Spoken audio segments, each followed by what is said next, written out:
والتعليم والتذكر والتذكير والنفع والانتفاع والإفادة والاستفادة والحث على التمسك بكتاب الله وسنة رسوله والدعاء إلى الهدى والدلالة على الخير ابتغاء وجه الله ومرضاته وقربه وثوابه سبحانه وتعالى. أشهد أن لا إله إلا الله وأشهد أن محمدا عبده ورسوله. اللهم صل وسلم على سيدنا محمد الدر الأزهر والياقوت الأحمر والنور الأوهر والسر الله الأكبر. أما بعد. Alhamdulillah, segala puja-puji dan syukur kehadirat Allah Subhanahu wa taala, dan juga tidak lupa salawat dan salam kehadirat baginda Nabi besar Muhammad sallallahu alaihi wasallam serta keluarga dan juga sahabatnya. Insyaallah saat lagi Masjid Ittihad kita ada tausiah yang diisi oleh guru kita, yaitu Ustaz Yasir Arafat Liputo hafizahullah wa ra'ah. Baik, tanpa banyak waktu kepada Ustaz alaihi falyatafadhal maskura. Bismillahirrahmanirrahim. Assalamualaikum warahmatullahi wabarakatuh.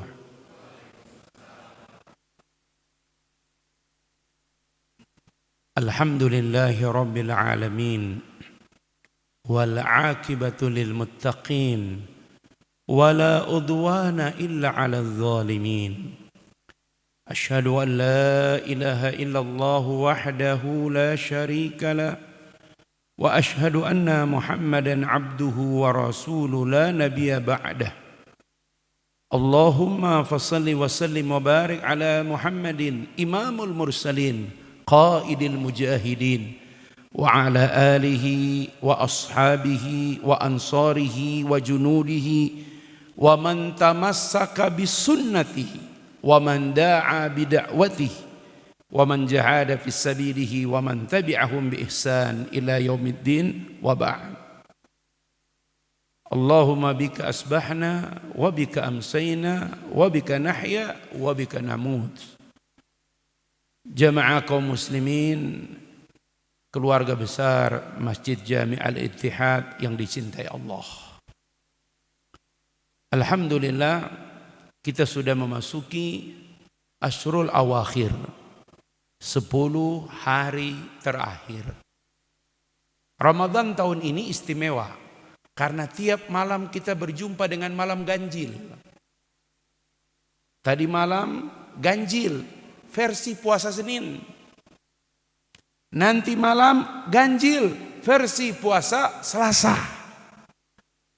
Besok malam ganjil versi puasa Senin. Kamis malam ganjil versi puasa Selasa. Artinya apa? Masya Allah, 10 hari terakhir ini harusnya kita semua berjumpa dengan Lailatul Qadar. Amin ya Rabbal Alamin. Pertanyaannya, Ustaz, apa yang dikatakan Nabi tentang suatu amal? Nabi berkata seperti ini, catat baik-baik. Wa innamal a'mal bi khawatimiha. Wa innamal a'mal bi khawatimiha. Sesungguhnya amal itu tergantung pada penutupnya. Sesungguhnya amal itu tergantung pada penutupnya. Itulah sebabnya jamaah sekalian, tak peduli apa yang sudah terjadi di malam pertama sampai malam 20. Apa yang sudah kita lakukan? Terlalu banyak meeting kah? Capek kah? Usaha kah? Tugas luar kah? Tapi tak peduli, 10 malam terakhir ini kita harus tutup dengan amalan-amalan terbaik. Itulah sebabnya mereka yang diberikan rizki dan sudah mulai terbiasa, rata-rata menginvestasi kurang lebih 60 sampai 220 juta. Mereka membawa pasangannya untuk ber-10 malam terakhir di haram. Masya Allah. Kata teman-teman travel, Ustadz tahun ini pecah rekor lagi. Jumlah jamaah atau visa yang sudah keluar menyentuh 8 juta orang. Masya Allah. Orang Arabnya gimana? Orang Arab tahun ini dibatasi. Jadi yang datang dari Dammam, dari luar-luar itu, yang tidak ada paspor ditahan. Yang boleh masuk yang boleh pakai paspor. Diperkirakan 5 kilometer dari pelataran Masjidil Haram jumlah jamaah sholat tarawih. Masya Allah. Kemarin baru masuk malam ke 15, 17, karena ada yang sudah mulai dari pertengahan, itu sudah 3 kilometer sholat tarawihnya dari pelataran Masjidil Haram. 5 juta orang. Kemarin memasuki malam 21, sudah 8 juta orang lebih. Masya Allah. Al-umrah fi Ramadan. Berumrah di bulan Ramadan seperti haji bersama Rasulullah. Masya Allah. Ustaz, kami yang di sini apa amal kami ini? Ya, Pak, kalau sudah hari ke-20 belum khatam Quran, terpaksa Bapak harus cuti, Pak. Duduk di sini, masjid ini, Pak. Ya. Fokus, Pak. Ustaz, coba cari amal yang bisa nutupin itu semua. Pingin tidak? Pingin, Pak? Kan kita biasanya minimalis tapi balasannya maksimalis, Ustaz. Masya Allah. Hadis dari Imam At-Tabrani. Menurut ulama-ulama hadis ini derajatnya hasan. Kata Rasulullah, sungguh aku keluar rumah demi saudaraku atau bersama dengan saudaraku untuk menghilangkan kesulitannya, lebih aku sukai daripada beriktikaf di masjidku ini sebulan penuh. Masya Allah. Sungguh aku keluar, berarti ada niat. Sungguh-sungguh. Bersama dengan saudaraku. Apa itu menghilangkan kesulitannya, menyenangkan hatinya, lebih aku sukai daripada beriktikaf di masjidku ini 1 bulan penuh. Masya Allah. Bapak-bapak, sudah 20 hari berpuasa, sudah pergi ke rumah saudara? Jangan-jangan gak pernah merasa punya saudara? Sudah pernah menghilangkan kesulitan saudara? Allahu Akbar. Gimana Ustaz, saya pingin, cuman istri saya melarang. Istri yang mana, Pak? Jangannya itu istri muda mungkin. Masya Allah. Kalau istri tua baik-baik semua. Betul, Bu? Oh, itu betul, Masya Allah. Kalau istri tua baik-baik, berarti dia punya istri muda. Coba cek, Ibu. Masya Allah. Baik, kalau begitu, penutup amal itu biasanya paling sempurna dengan harta. Itulah sebabnya dalam Islam ada namanya zakat fitrah. Zakat fitrah itu afdalnya itu menjelang Id. Menjelang Id sebelum khatib turun dari mimbar. Tapi yang mencari afdal, keutamaan, di satu sisi dia mendapatkan keutamaan, di sisi yang lain dia menyulitkan panitia jiswaf. Masya Allah. Panitia jiswaf juga punya kebutuhan, Pak. Saya ingin mengajak pagi hari ini Bapak-bapak, jangan sampai harta menjadi penyesalan di ujung Ramadan. Cobalah robah. Harta itu menjadi penyelamat ibadah Ramadan kita. Cek saldo, Pak. Kalau saldo tidak berkurang, bahaya Ramadan saldo tidak berkurang. Ramadan itu saldo harus berkurang, Pak. Apa karena itu zakat? Kalau zakat itu standar. Yang mulia itu adalah infak. Makanya di ayat Quran terkait harta selalu perintahnya wa anfiku. Mari Pak kita lihat dulu urutan harta itu seperti apa supaya kita tidak menyesal di ujung Ramadan gara-gara harta. Bapak udah lihat Pak semalam bagaimana ketika gudang peluru meletus tuh Pak, Masya Allah. Nggak sampai ke Itihad, nggak sampai ya. Masya Allah. Ke saya sampai Pak beritanya. Masya Allah. Ada kakaknya mertua di Bantar Gebang. Nggak bisa tidur. Gak bisa tidur. Bunyinya luar biasa. Jadi bapak tidak salah memilih Al-Ittihad. Tenang. Saking tenang sebagian sudah mulai ngantuk. Masya Allah. Mulai Pak ya, yang punya HP boleh buka Al-Quran. HP yang tidak punya Quran dipastikan HP mu'alaf. Mungkin baru 2 hari Masya Allah. TikTok ada, YouTube ada, Quran gak ada, mu'alaf berarti Masya Allah. Mari kita lihat bagaimana Quran menggambarkan tentang harta supaya tidak jadi penyesalan. 1, pertama buka Quran surat Al-Kahfi, surat ke-18 ayat 46. Quran surat Al-Kahfi surat yang ke-18 ayat 46. Ketik 18 surat Al-Kahfi, geser ke ayat 46, pojok kanan atas. Udah dapat? Baik, kita baca dulu sama-sama. A'udzu billahi minasyaitonir rajim. Bismillahirrahmanirrahim. Al-malu wal banuna zinatul hayatid dunya wal baqiyatus salihatu khairun 'inda rabbika thawaban wa khairun amala. Terjemahannya Mas. Bismillah.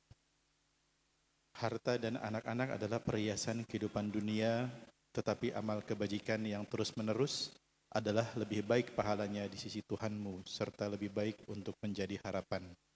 Al-mal wal banun. Harta itu selalu dipasangkan dengan anak. Orang punya harta tapi tidak punya anak, sepi.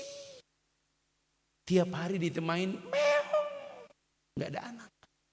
Tapi orang yang banyak anak tidak punya harta, belangsang. Jadi cocoknya punya harta dan punya anak. Kalau dari pertama nggak punya anak, cari yang kedua. Atas persetujuan. Masya Allah. Ustadz, apakah boleh menggunakan harta? Boleh. Kenapa harta disebut perhiasan? Apa arti perhiasan?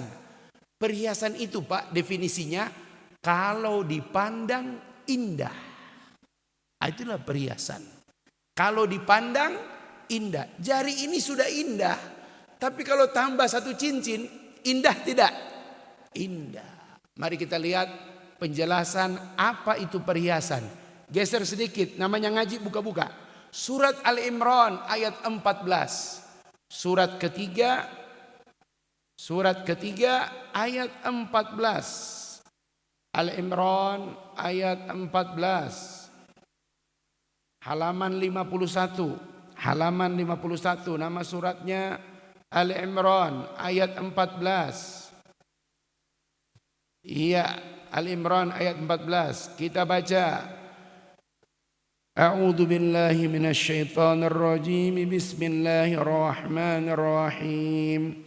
Zuyyina lin-nasi hubbus syahawati minan nisa'i wal banina wal qanatiril muqantara minadh dhahabi wal fidda wal khairil musawwamati wal an'ami wal harth dzalika mata'ul hayatid dunya wallahu indahu husnul ma'ab. Mangga silakan. Dijadikan terasa indah dalam pandangan manusia cinta terhadap apa yang diinginkan, berupa perempuan-perempuan, anak-anak, harta benda yang bertumpuk dalam bentuk emas dan perak, kuda pilihan, hewan ternak, dan sawah ladang. Itulah kesenangan hidup di dunia, dan di sisi Allah lah tempat kembali yang baik. Masya Allah. Pak, perhiasan terbaik di sini apa disebutkan pertama? Wanita. Ad-dunya mata'. Dunia ini perhiasan. Makanya kalau kita lihat, Masya Allah, indah. Wa khairul mata'. Sebaik-baik perhiasan adalah al-mar'atus soleha. Istri yang soleha. Masya Allah. Itu dia Pak. Bapak-bapak, boleh cek ini Pak? Pak, boleh cek Pak? Boleh ya. Dari hari pertama sampai hari ke-20 sudah ada yang ngajak istri ke toko emas? Jawaban dari belakang, belum. Masya Allah. Tutup Bu, pegawainya puasa. Masya Allah. Masya Allah. Bu, sebenarnya bapak tuh bukan tidak ingin ngajak ibu ke toko emas. Jawaban mereka satu, resti, resiko tinggi. Coba kita definisi, apa tuh resiko tinggi? Kalau ibu diajak ke toko emas, ibu pilih mana? Gelang yang cantik, kalung yang indah, apa cincin yang manis? Pilih mana? Semuanya ya Allah. Semuanya. Itulah namanya resti. Kalau di kampung tuh masih ada wanita polos.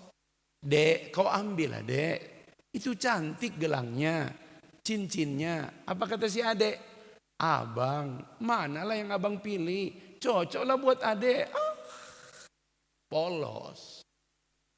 Kata si abang, jangan basa-basi lah, kau ambil satu dah.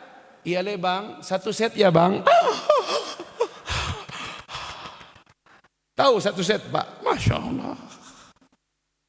Tapi kalau memang ada rizki Pak, jangan belikan dia kalung, dilepas kalungnya. Jangan dibelikan gelang, berat. Belikan dia cincin Pak. Karena cincin itu utuh melingkar di jemarinya. Seperti utuhnya cintamu pada dia. Takbir. Hari ini buka toko emas Bu. Masya Allah ya Rahman. Apa hukumnya Ustadz? Boleh. Ini Quran menyebutkan. Boleh. 1 bulan dia Pak. Paling capek di keluarga istri. Bangun duluan. Nyiapin buka. Bangunin anak-anak. Bapak mah tinggal bangun cek makan ke masjid. Pulang makan. Masya Allah. Berikanlah dia apresiasi Pak ya. Masya Allah. Jadi boleh Kak. Nah khusus bapak-bapak. Bapak-bapak yang ada jam tangan. Jam tangan itu Pak. Hukumnya boleh. Dipakai di sholat boleh. Tapi kalau lagi sholat. Pindahkan dari tangan kanan ke tangan kiri. Supaya kalau imam baca Ar-Rahman. Bapak tutup itu yang kiri. Jam itu dengan ini. Kalau imam lama, Bapak mulai melihat jam tangan Bapak. Ini jam ini Masya Allah. Dulu waktu saya di Korea ini saya beli. Itu udah mulai itu. Apalagi tahiyat. At-tahiyat, mubarakat. Bapak mengganggu yang sebelah kanan. Dia ngelihat, ya Allah ini jamnya gede banget ya Allah. Jarumnya 3. Ini jam apa meteran PDAM. Masya Allah itu Pak. Jadi tolong Pak ya. Nanti selesai sholat, Bapak pindahin lagi ke kanan. Boleh Pak, Masya Allah. Apa hukumnya? Boleh, Masya Allah. Cukup sampai di sini. Sekarang kita pindah. Yang kedua, Quran mulai mengingatkan. Apa itu? Harta adalah salah satu sumber kelalaian. Hati-hati. Hati-hati, hati-hati. Di ujung Ramadan jangan sampai kita dilalaikan. Ya Allah. Alhaakumut takasur hatta zurtumul maqabir. Hati-hati ya Allah. Secara khusus Allah mengingatkan, buka Quran surat 63 ayat 9. 63 nama suratnya Al-Munafikun. Ayatnya ayat 9. Al-Munafikun ayat yang ke-9. Langsung baca terjemahnya Pak. Al-Munafikun ayat 9. Halaman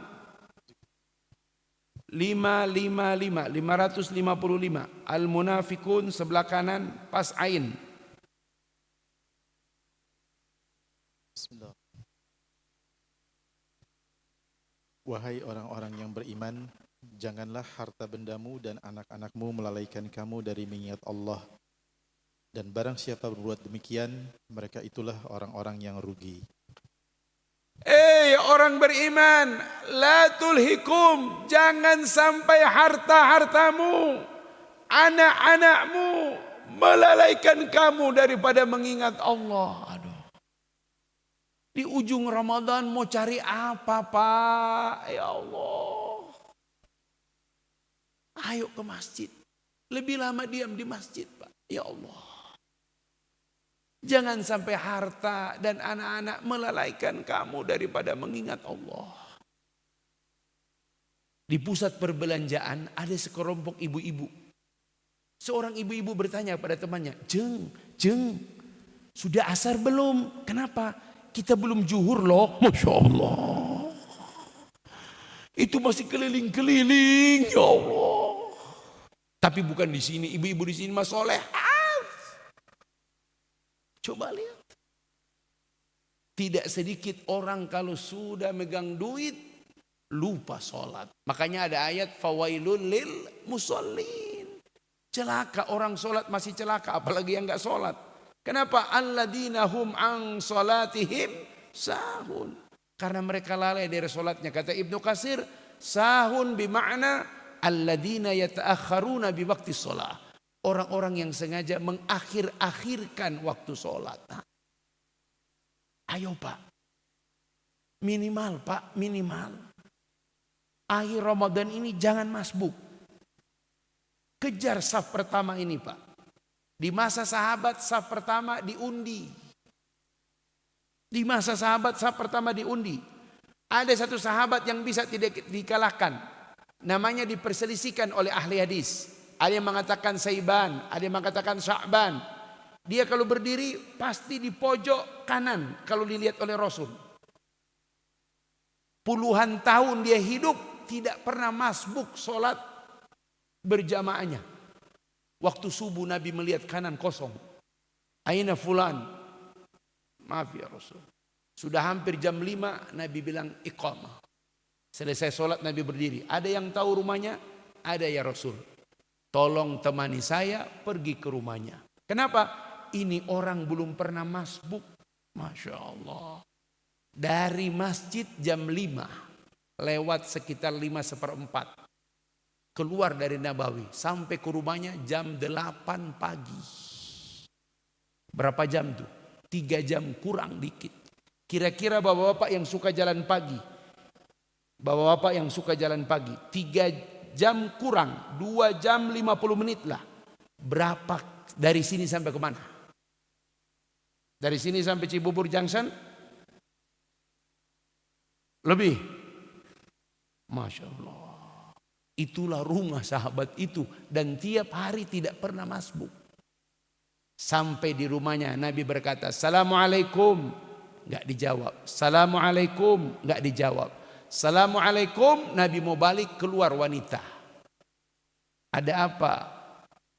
Aku bertanya, mana fulan? Oh dia suamiku. Kemana dia? Tidak pergi sholat, datang ke masjid. Wanita itu kemudian mendengar suara ini pernah dia dengar. Ya Rasulullah, dia menangis. Semalam suamiku meninggal. Masya Allah. Karena belum ada grup WA jadi nggak sampai beritanya ke Nabi. Nabi berkata, ya fulana, kau istrinya, apa pesan dia terakhir sebelum dia meninggal? Nggak ada ya Rasul. Tidak ada ya Rasul. Kata Nabi, baiklah, coba kau ingat apa ucapan terakhirnya sebelum meninggal. Oh dia teriak 3 kali. 1, kenapa tidak lebih jauh lagi? Yang kedua, kenapa bukan semuanya? Dan yang ketiga, kenapa bukan yang baru? Hadis ini hadis sahih. Nabi tersenyum. Kenapa? Jibril menjelaskan. Istrinya juga nggak tahu. Nabi berkata, kenapa dia teriak? Kenapa tidak lebih jauh lagi? Karena setiap kita Pak akan meninggal, akan diputarkan video oleh Allah. Apa amal terbaik kita? Ditunjukkan. Dan dia melihat bagaimana pahala berjalan kaki dari rumahnya ke masjid. Saking senangnya dia. Ya Allah, pahalanya besar sekali. Dia berkata, kenapa tidak lebih jauh lagi rumahku? Masya Allah. Bapak cuma seberang blok itu ke sini pakai mobil. Masya Allah. Maklumlah Ustaz, Masya Allah. Coba lihat itu. Yang kedua, kenapa bukan semuanya? Dia kalau pagi Pak, pagi itu kalau sarapan buka pintu rumahnya. Bukan kayak kita, sembunyi. Masya Allah. Buka pintu rumahnya, keluarin teh sama istrinya, roti. Nah waktu dia mau makan, ada orang lewat gemetar begini. Dia hajat, ta'al. Cuci tangannya, duduk. Roti bulat dibelah dua. Susu dibagi dua. Kul, mereka makan. Masya Allah. Sebelum meninggal Allah tunjukkan balasan pahala memberi makan orang kelaparan. Dia teriak, ya Allah, kenapa bukan semuanya aku berikan? Masya Allah. Dan yang terakhir, kalau ke masjid dia pakai jubah dua. Jubah di luar lebih tua. Di luar lebih tua. Di dalam. Di luar lebih baru. Di perjalanan ada orang kedinginan. Maka dia buka jubah yang lebih tua itu. Dia pakaikan. Ketika meninggal Allah tunjukkan pahala memberi pakaian baru. Maka dia teriak, ya Rob, kenapa bukan yang baru aku berikan waktu itu? Masya Allah. Hadis ini masyhur. Bahkan orang Madinah selalu melaksanakan amalan ini. Saya kalau lama di Madinah lihat bagaimana orang dari rumah berjalan kaki dia. Gak ada orang Madinah ke masjid pakai mobil. Kenapa? Mau parkir di mana? Karena posisi Madinah itu strategis. Orang jalan kaki. Masya Allah. Luar biasa Pak. Jadi ingat Pak, jangan sampai harta melalaikan kamu daripada mengingat Allah. Sudah kedua, sekarang kita lebih serius. Yang ketiga, harta Allah sebutkan sebagai cobaan. Masya Allah. Nggak enak ini Pak. Tapi buka Quran surat 64 ayat 15. Quran surat 64 At-Taghabun ayat 15 halaman 557. Ya, mangga dibaca.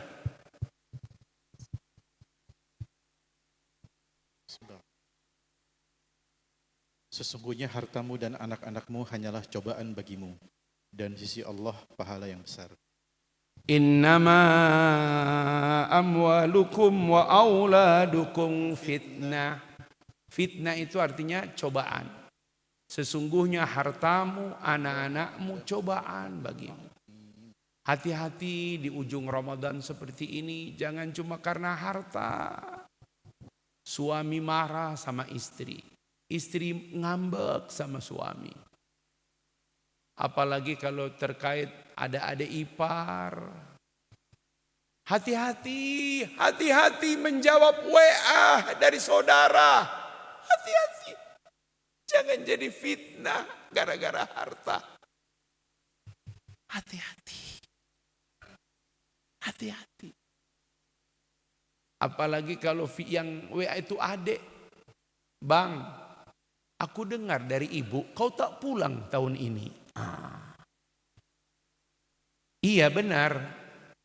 Ibu suruh sampaikan kalau kau tak pulang, boleh tidak dana yang kau punya itu kau alihkanlah ke aku. Kata ibu rindu sama aku. Masya Allah. Hati-hati Pak. Kalau nggak mau ngasih, Quran punya solusi. Kalau kita nggak suka, Quran punya solusi Pak. Di Al-Baqarah itu ada ayat qaulun ma'rufun wa maghfiratun khairun min sadaqatin yathba'uha adha. Al-Baqarah 263. Kata-kata yang baik, permohonan maaf itu lebih baik daripada sedekah pemberian tapi nyakitin hati orang yang menerima. Allah. Hati-hati. Jangan sampai kemudian kita salah ngomong. Kau tak pernah datang ke rumah aku kecuali kau minta duit aja urusanmu. Emang aku bank? Adiknya naik tensinya. Bang, ini rumah setahu saya, rumah abang saya. Aku tahu darahmu ada pada darahku. Tapi kalau kau ngomong begini, baiklah bang. Ini terakhir aku menginjakan kakiku ke rumahmu. Fitnah, cobaan. Hati-hati. Coba kita baca rinci. Al-Baqarah 264. Apakah dapat pahala memberi bantuan tapi nyakitin? Al-Baqarah 264. Tolong dibaca. Rinci, panjang benar ayat ini. Supaya kita tidak termasuk orang-orang yang pada akhirnya menyesal di ujung Ramadan.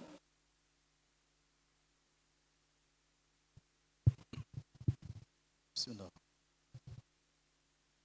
Wahai orang-orang yang beriman, janganlah kamu merusak sedekahmu dengan menyebut-nyebutnya dan menyakiti perasaan penerima. Seperti orang yang menginfakkan hartanya karena ria atau pamer kepada manusia dan dia tidak beriman kepada Allah dan hari akhir. Perumpamaannya orang itu seperti batu yang licin yang di atasnya ada debu. Kemudian batu itu ditimpa hujan lebat, maka tinggallah batu itu licin lagi. Mereka tidak memperoleh sesuatu apapun dari apa yang mereka kerjakan. Dan Allah tidak memberi petunjuk kepada orang-orang kafir. La tubtilu sadaqatikum bil manni wal adha. Jangan kamu ikuti. Kalau nolong aja. Kalau sedekah aja. Jangan ikutin dengan menyakitin, menyebut-nyebut. Ya Allah, balas WA baik-baik Pak. Di ujung Ramadan ini terlalu mudah air mata jatuh. Hati-hati. Hati-hati. Bapak bukan cuma bapak mengalami. Orang terbaik di masa Rasul pernah mengalami ini. Kenapa? Bahkan alasannya benar. Alasannya kuat. Dialah sahabat terbaik. Kata Nabi, jika iman manusia dikumpulkan dengan iman sahabat ini, sampai hari kiamat, jangankan melampaui, menyamai aja enggak. Inilah sahabat yang pertama sekali masuk Islam kepada Nabi. Namanya Abu Bakar Siddiq. Nama aslinya Abdurrahman ibnu Khufafa.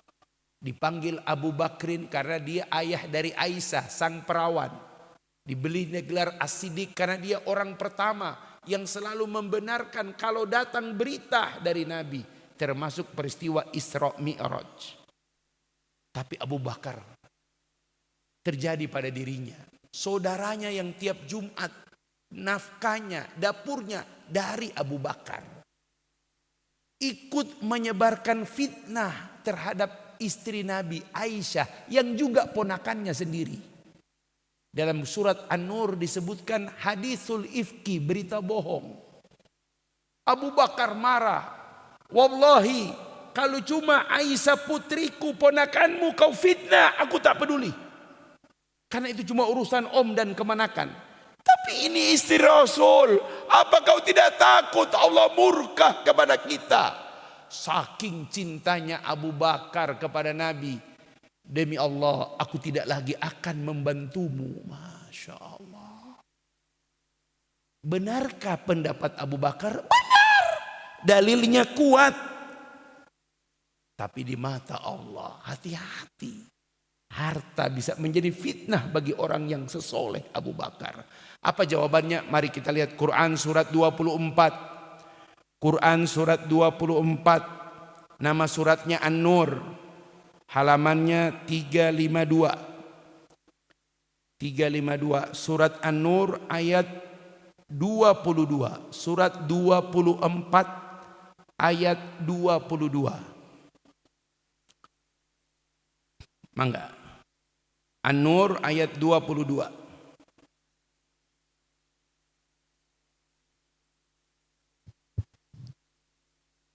Dan janganlah orang-orang yang mempunyai kelebihan dan kelapangan di antara kamu bersumpah bahwa mereka tidak akan memberi bantuan kepada kerabatnya, orang-orang miskin dan orang-orang yang berhijrah di jalan Allah.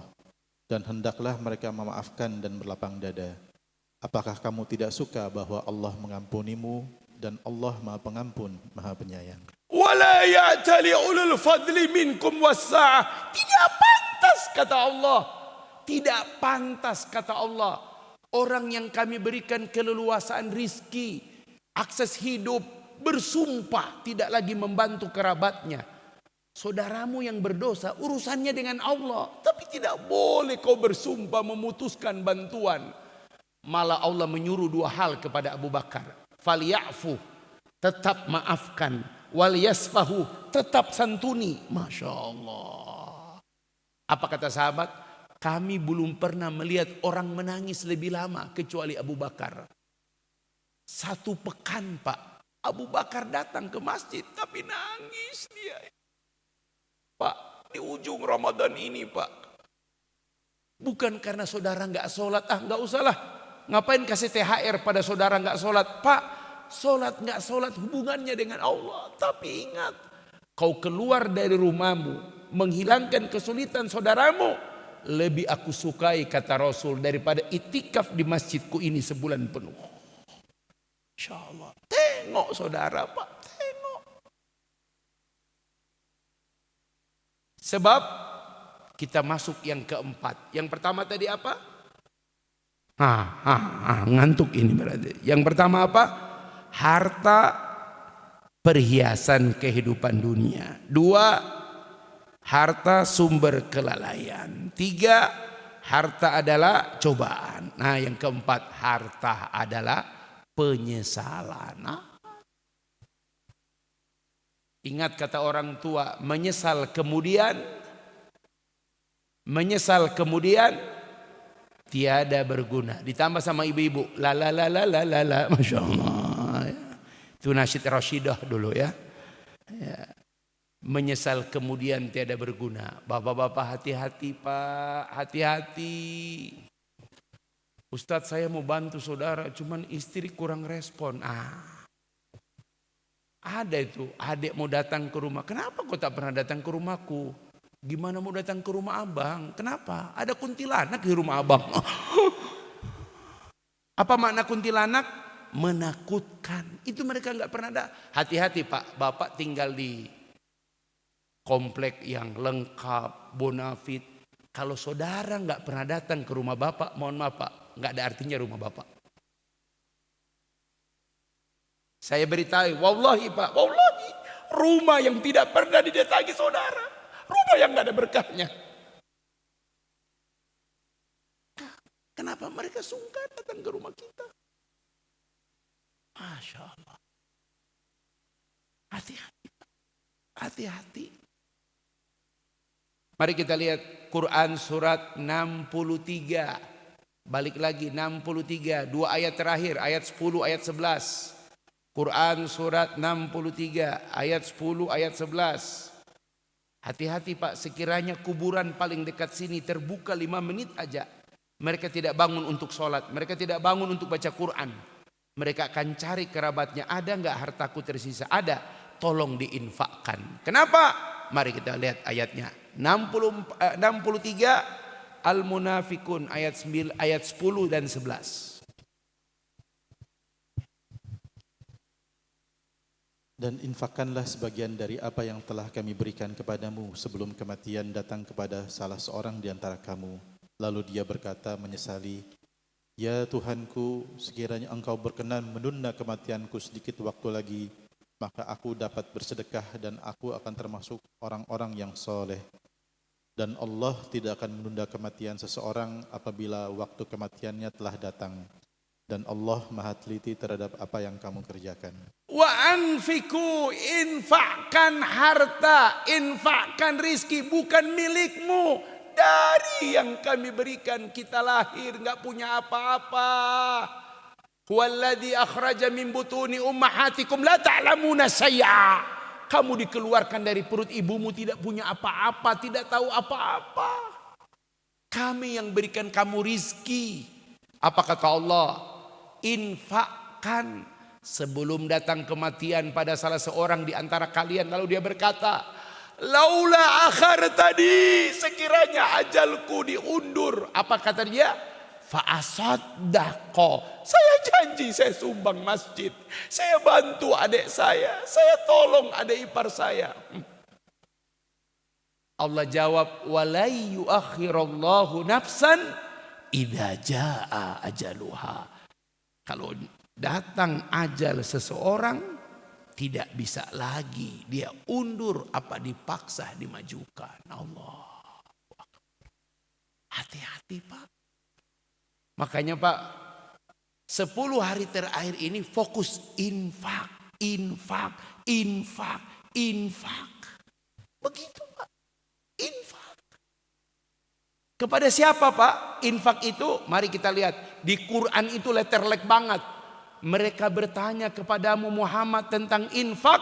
Al-Baqarah 215. Ini bukan pendapat saya Pak. Ini ayat gak ada perbedaan ulama. Letterlek. Udah kayak Mahkamah Konstitusi. Letterlek, Masya Allah. Al-Baqarah 215. Masih ada waktu kita Pak, 12 menit lagi.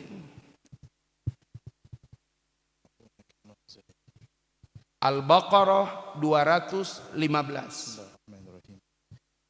Bismillah. Mereka bertanya kepadamu Muhammad tentang apa yang harus mereka infakkan. Katakanlah, harta apa saja yang kamu infakkan hendaknya diperuntukkan bagi kedua orang tua, kerabat, anak yatim, orang miskin, dan orang yang dalam perjalanan. Dan kebaikan apa saja yang kamu kerjakan, maka sesungguhnya Allah Maha mengetahui. Yas'alunaka madza yunfikun. Sampai letterlek mereka bertanya padamu.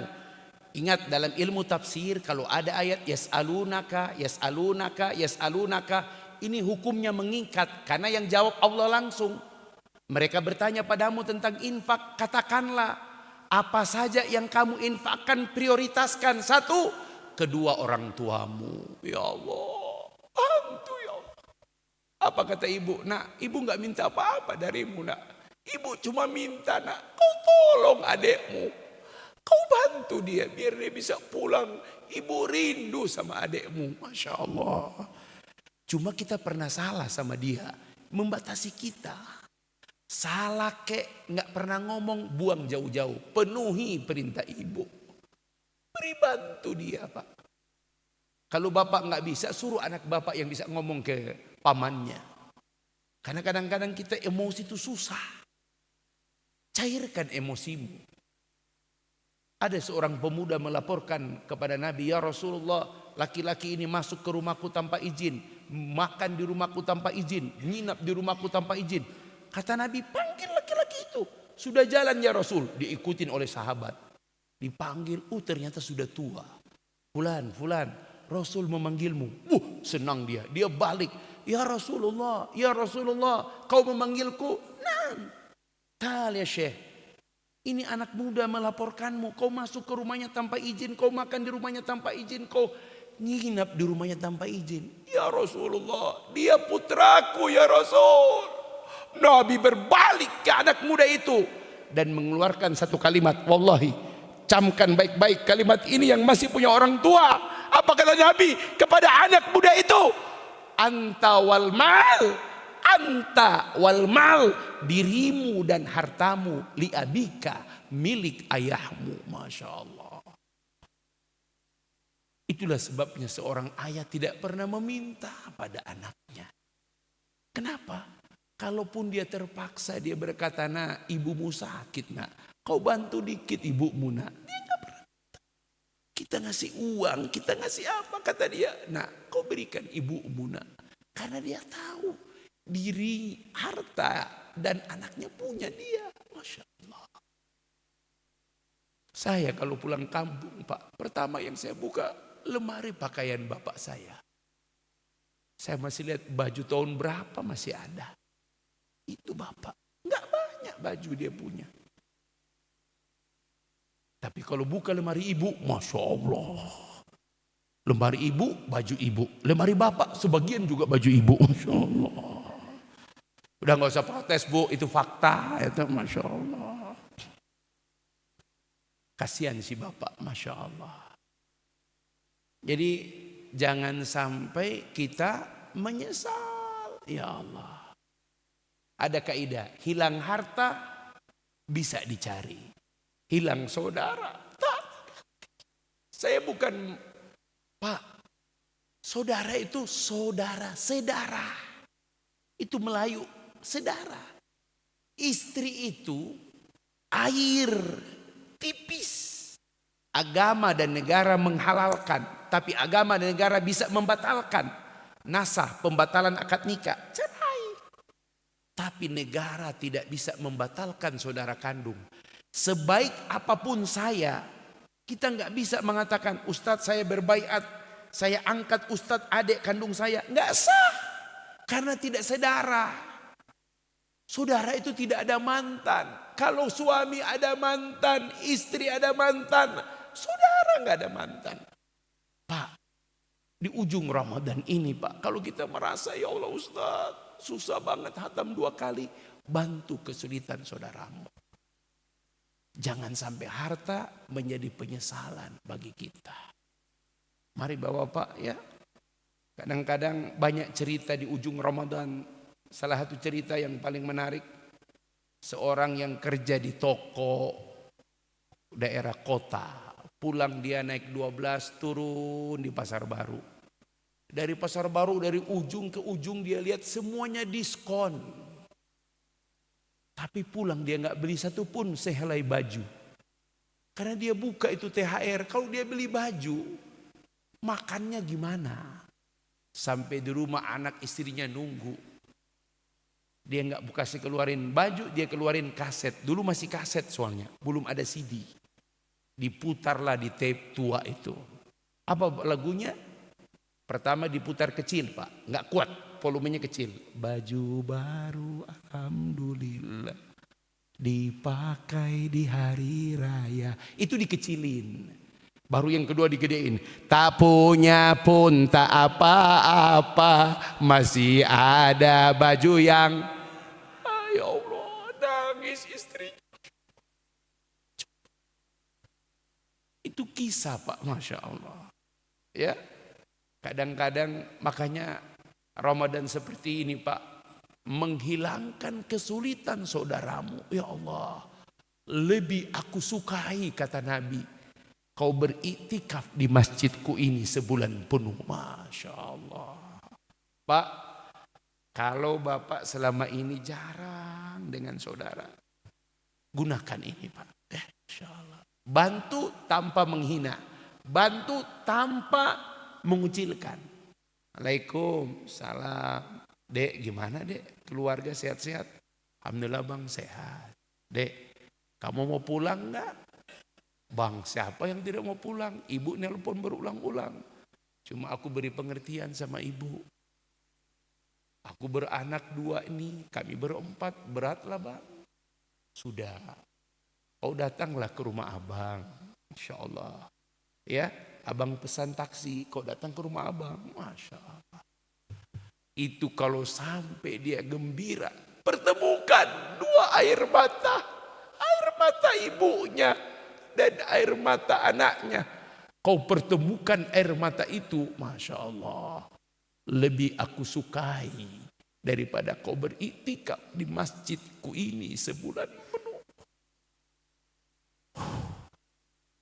Dan kesempatan itu ada mulai pagi ini Pak. Kesempatan itu ada pagi ini Pak. Kalau Bapak lakukan itu Masya Allah, biayanya tidak sebesar Bapak iktikaf di Masjid Nabawi Pak. Ya, hotel tuh mahal benar kalau sudah 10 hari terakhir Pak. Masya Allah. Saya membawa jamaah beberapa kali Pak. Berdoa aja susah. Dikit-dikit Ustaz mau balik lagi ke hotel. Masya Allah. Bu ini mau balik ke hotel bagaimana ini susah. Tapi Ustaz udah gak tahan. Ya baiklah. Darurat terpaksa Ustaz keluar. Masya Allah. Gitu coba. Nah Bapak di tanah air mau balik ke rumah mau ke toilet gampang. Ini mah kosong-kosong Masya Allah. Tapi kalau Bapak lakukan satu ini. Apa itu? Pertemukan saudara. Ya, dengan orang tua, hilangkan kesulitannya, bantu hutangnya, apa segala macam. Insya Allah Semoga kita tidak termasuk orang-orang yang menyesal. Ingat, wa innamal a'mal bi khawatimiha. Sungguh amal itu tergantung pada penutupnya. Ada pertanyaan, Bu? Ya, satu. Kalau ada nanti ya. Enggak.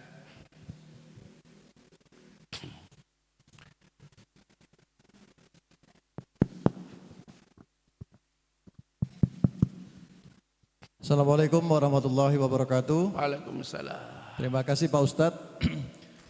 Pertanyaan pertama terkait dengan malam Lailatul Qadar. Pertanyaan saya, malam Lailatul Qadar ini mulai jam berapa Pak Ustadz? Apakah terhitung mulai maghrib sampai subuh atau ba'da isya sampai subuh, atau dalam malam itu mungkin hanya setengah jam, 1 jam dan sebagainya? Ya. Seandainya malam Lailatul Qadar itu dihitungnya mulai maghrib misalkan begitu, berarti insya Allah malam kita kan banyak juga Pak Ustadz. Ya. Maghrib berjamaah, sholat rawatibnya, Ya. isya berjamaah, Ya. sholat tarawihnya dan sebagainya sampai subuh. Itu yang pertama Pak Ustadz. Yang kedua terkait dengan harta.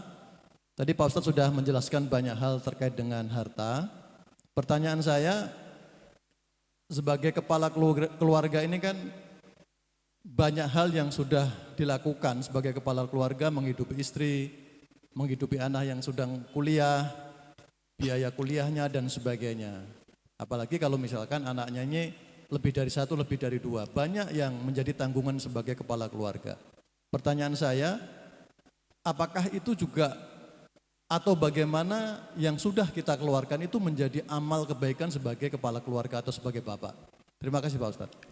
Baik, terima kasih. Ini pertanyaan yang paling realistis. Pertama, Lailatul Qadar itu terjadi di waktu malam. Dalam Islam, malam itu dimulai Isya.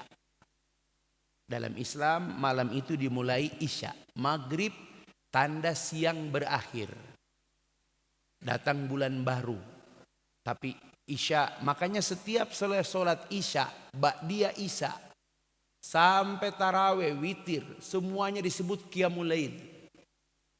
Kalau bapak tidur disebut tahajud. Batasnya fajar. Fajar, subuh sinonim, sama. Hatta matla'il fajri. Sampai kapan?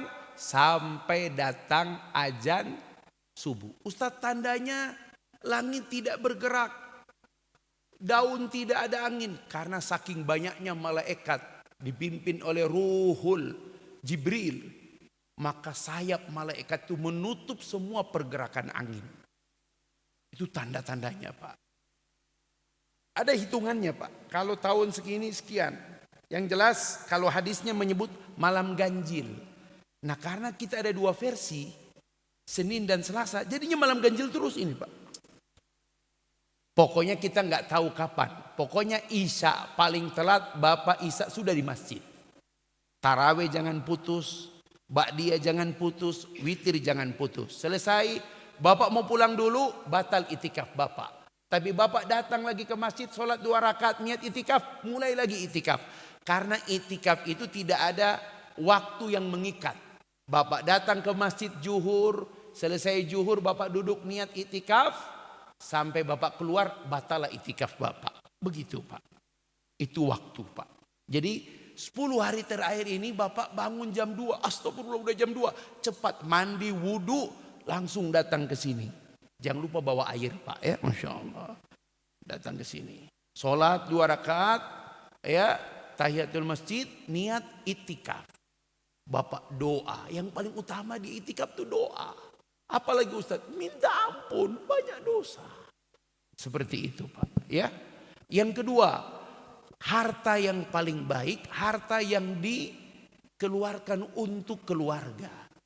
Semua pemberian Bapak kepada keluarga itu namanya nafkah Pak. Mengikat, itu kewajiban. Tapi kalau Bapak berikan kepada kerabat, itu namanya infak. Dan nilainya di atas nafkah. Kalau apa yang dikeluarkan istri, istri punya gaji, punya bisnis, dia keluarkan bantu keluarga, tidak disebut nafkah, itu namanya sedekah. Bahkan istri boleh menyimpan struk pembelian COD itu dia bisa simpan. Di Malaysia ada hakim memutuskan ketika cerai suami mengembalikan hampir 1 miliar 900 sekian juta. Istri mengajukan cerai dan dia mengatakan selama ini suami tidak pernah membelanjakan hartanya. Ini dia. Hakim kaget, dikonfirmasi, dicari beberapa pembelian ternyata betul. Akhirnya diputuskan hakim, kau harus mengembalikan uang hampir 1 miliar. Masya Allah. Karena pemberian istri kepada keluarga nilainya sedekah. Kalau pemberian kita sebagai kepala keluarga, semua pemberian namanya nafkah. Kita belikan sepatu nafkah, kita bayar kuliah nafkah, kita berikan uang ini. Seperti itu nafkah, Pak. Itulah sebabnya suami istri harus kompak. Kenapa istri yang paling baik adalah istri yang memelihara dirinya, memelihara harta suaminya. Dan bapak tahu kalau bapak mencari nafkah dan bapak kecelakaan, na'udzubillah, meninggal, bapak masuk surga. Kenapa? Karena jihad tertinggi itulah mencari nafkah untuk keluarga. Tapi di ujung Ramadan ini, Pak, kadang kita lupa ada keluarga lain, kerabat, terutama saudara kandung. Wa'budullah, sembahlah Allah, nomor 1. Wala tusyriku bi syai'an, jangan menyekutukannya dia. 2, wabil walidaini ihsana, berbuat baik pada orang tua. Yang ketiga, wabidil kurba, baru kerabat. Anak yatim, fakir miskin, tetangga dekat, tetangga jauh, itu urutan-urutan sosial. Termasuk teman sejawat, boleh. Teman kantor, teman organisasi. Yang tidak disebutkan di Quran cuma 1, mantan, gak boleh. Gak boleh. Tapi Ustadz dia susah, gak boleh, gak boleh. Kalau kau bantu, kau membuka hatinya, Masya Allah. Bang, makasih bang, infaknya Allah sangat menolong bang. Terbuka lagi hatimu, Masya Allah. Aku ingat masa itu bang, gak boleh, Masya Allah. Jadi pemberianmu pada keluarga itu nilainya mulia, ya, seperti itu. Mudah-mudahan Allah berikan kamu rizki bisa menolong saudara. Baik. Berikut, ada ibu-ibu tuh sudah angkat tangan tinggi-tinggi, Masya Allah. Semoga ini tambahan penjelasan, bukan pertanyaan, ya, Masya Allah.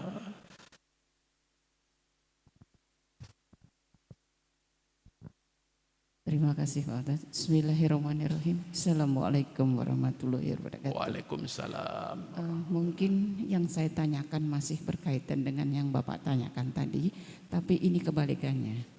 Bagaimana kita sebagai orang tua kalau kita melihat anak kita mungkin yang kita pikir masih ada kekurangan, apakah kita dahulukan anak atau saudara? Dalam hal ini mungkin kerabat kita, itu yang pertama. Yang kedua, bagaimana kalau saudara kita memiliki hutang kepada kita? Sudah kita tagih beberapa kali, kita ingatkan, apakah ada batasan kita untuk mengingatkan? Atau bagaimana solusinya? Karena mungkin bagi kita uang yang dia pinjam itu tidak sedikit. Terima kasih. Wabillahi taufiq wal hidayah. Wassalamualaikum warahmatullahi wabarakatuh. Waalaikumsalam warahmatullahi wabarakatuh. Ini pertanyaan yang sangat realistis. Yang pertama saya jawab yang kedua dulu. Ibu, kalau ada saudara berhutang kepada kita, tak tergantung berapa nilainya, Bu. Menurut ibu tak sedikit itu, Ustadz. Apa kaidahnya? Lihat kaidahnya. Ini kaidahnya kaidah iman. Kalau pakai kaidah akuntansi pasti enggak masuk. Beda kaidah iman dengan kaidah akuntansi. Akuntansi angka. Namanya angka tidak berubah. Saudara-saudara, uang-uang. Tapi kalau kaidah iman, lihat kaidahnya. Kalau ada saudaramu minjam uang kepadamu dan dia tidak mengembalikan, apa kaidahnya? Itu adalah rizki dia yang Allah titipkan lewat tangan-tanganmu. Tapi jangan beritahu dia. Pak, memaafkan tidak perlu beritahu. Dek, kamu punya hutang tuh udah berapa kali mbak minta. Kau tak bayar-bayar. Sudah, kakak udah maafkan. Jangan beritahu. Kau maafkan, beritahu dia, besok dia datang minjam lagi, Bu. Ya, Masya Allah. Jadi selalu ulama itu mengatakan kalau ada saudara, apalagi saudara kandung ya, mohon maaf ini, saudara, dia minjam uang Pak, itu sudah jual harga diri. Kak, aku kesulitan Kak. Kau yakin bisnis ini? Tapi aku pernah berhasil. Baiklah. Tapi aku tidak beri jaminan Kak. Tak adalah. Udah, akadnya minjam. Itu muamalah, hutang sampai hari kiamat. Tapi kita dengan cara apa? Bagaimana Ustadz meringankan itu? Ingatlah pesan almarhum. Ndu, wong adekmu jangan kau lupa. Kalau nanti suatu saat dia bermasalah, kau bantu dia. Allah. Orang tua kita di kuburan tuh, kenapa kuburannya gelap? Bukan gak sholat, dia haji sampai 2 kali, umroh ngaji. Kenapa gelap? Karena dia gak lihat anak-anaknya saling berkasih sayang. Itu yang bikin sedih orang tua di kuburan. Dia tidak melihat anak-anaknya saling tolong menolong. Ada yang saling berkorban. Masya Allah. Ingat, hilang harta banyak gantinya. Hilang saudara tak ada gantinya. Jadi begitu Bu kaidahnya Bu ya. Seperti itu. Nah sambung, Ustadz mana lebih dulu? Saya punya anak sudah menikah. Tapi ini ada yang bermasalah Ustadz. Anak ibu laki perempuan. Kalau perempuan tanggung jawab suaminya.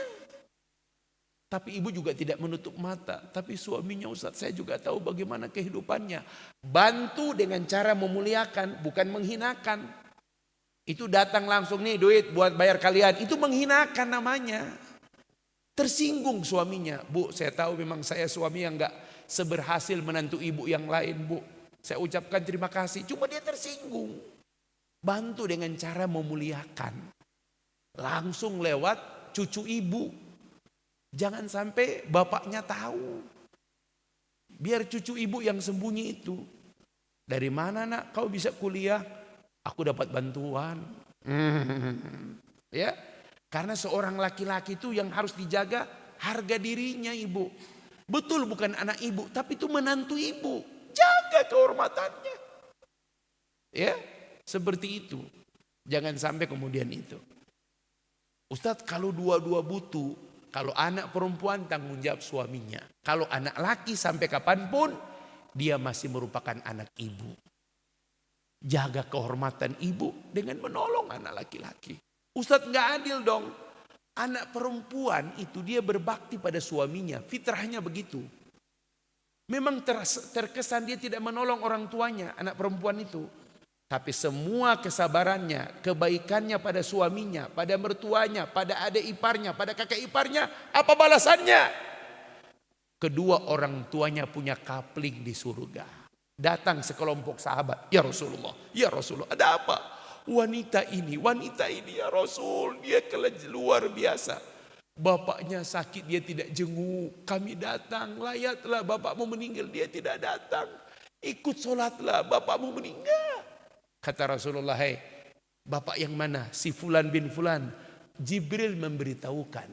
Si Fulan bin Fulan, ayahnya perempuan ini banyak dosa. Masya Allah.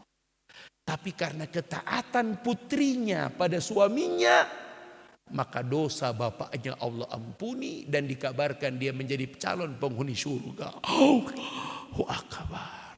Makanya bu, bantu berbuat baik sama suami, berbuat baik sama suami, insyaallah. Pulang dari sini bu cium tangan 2 kali bu ya, masya Allah. Jadi jangan sampai kemudian kita salah. Jadikan kaidah-kaidah agama, terutama dalam bab harta mas ya. Hati-hati insya Allah. Ada saudara mas? Ada. Kakak atau adik? Kakak. Kakak perempuan apa laki? Biasa kita kalau perempuan tuh menganggap dia sudah punya suami. Jangan kau tutup matamu. Kau tahu bagaimana keadaan suaminya. Apalagi suaminya sudah berubah dari Indonesia ke Jepang. Tahu Jepang? Jelema pensiunan. Ya Masya Allah. Kau udah tahu bagaimana kalau pensiunan, Masya Allah. Ya, jadi bantulah kakak itu. Kalau tidak langsung, panggil ponakanmu. Ya, panggil ke rumah. Dek, aku ingin bantu sebenarnya. Cuman aku nanti takut sama bapakmu. Kau pegang aja ini ya. Kalau ada kebutuhan mendesak, kau bilang gitu. Kadang-kadang kita ingin menolong, tapi jangan menghinakan. Karena ada orang itu, saya punya jamaah, mohon maaf Pak. Ada jamaah saya Pak. 4 saudara. 3 ini berhasil di Jepang, Australia, Belanda. Yang 1 cuma di Wonosobo. Ibunya tuh waktu umroh sama saya tanya, Mas, ini ibu-ibu Ustaz. Kakakmu 3 Ustaz. Dia umrohkan ibunya. Kakakmu yang kedua Belanda. Kakak yang ketiga Australia. Kakak yang Amerika. Yang itu di mana? Ustaz di Wonosobo. Kata ibunya, itu yang pertama Ustaz di Wonosobo aja, nggak kemana-mana. Tapi dia yang nyelokahkan adik-adiknya ini, Masya Allah. Bapaknya meninggal, dia urus adik-adiknya. Dia telat menikah sebelum adik-adiknya sukses. Masya Allah. Mengganti peran ayah. Tapi tiap kali kami berkumpul, ini umroh diajak, gak mau dia Ustaz. Kenapa? Dia memiliki waris, sikap bapaknya. Dia menjaga kehormatan dirinya. Ada orang terlalu menjaga kehormatan diri. Dikasih pun menolak. Masya Allah. Sudah ibu aja yang kalian bawa. Aku udah cukup. Masya Allah. Ada laki-laki seperti itu. Dia menjaga ketegarannya seperti almarhum. Makanya saya izin pada jamaah biasanya hari terakhir sebelum Lebaran saya biasanya subuh memberikan muhasabah di sini. Saya izin. Karena saya kemungkinan kalau bukan tanggal 6, tanggal 7 sudah harus pulang. Karena sudah ada perintah. Kalau kau tak pulang, jangan kau harap ibu tahun depan ada. Allahu Akbar. Itu berarti bukan permintaan, itu perintah. Dan jangan ukur tiket. Kita kadang-kadang pulang tuh ukur tiket. Kau pikir rindu ibumu, kau bisa bandingkan dengan tiket. Gak usah protes, mahal tiket Ustaz. Ibu tuh dulu kau sakit gak pernah dia hitung tiket. Dia seluruhnya, makanya kasih anak sepanjang gala. Ukur tiket lah, ukur biaya sekolah lah, kuliah. Tapi kalau ibu gak pernah ngukur-ngukur. Hati-hati loh. Kalau ada ibu datang ke legenda wisata, belum ada 2 jam, Mas, antarin ibu pulang. Wah, selesai sudah. Rumahmu tidak berarti itu. Rumahmu tidak berarti. Istrimu gak buat salah, betul.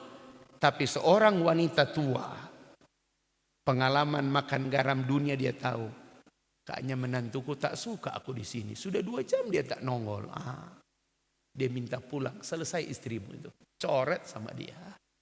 Dia mau jadi kaki kepala jadi kaki gak diterima lagi itu.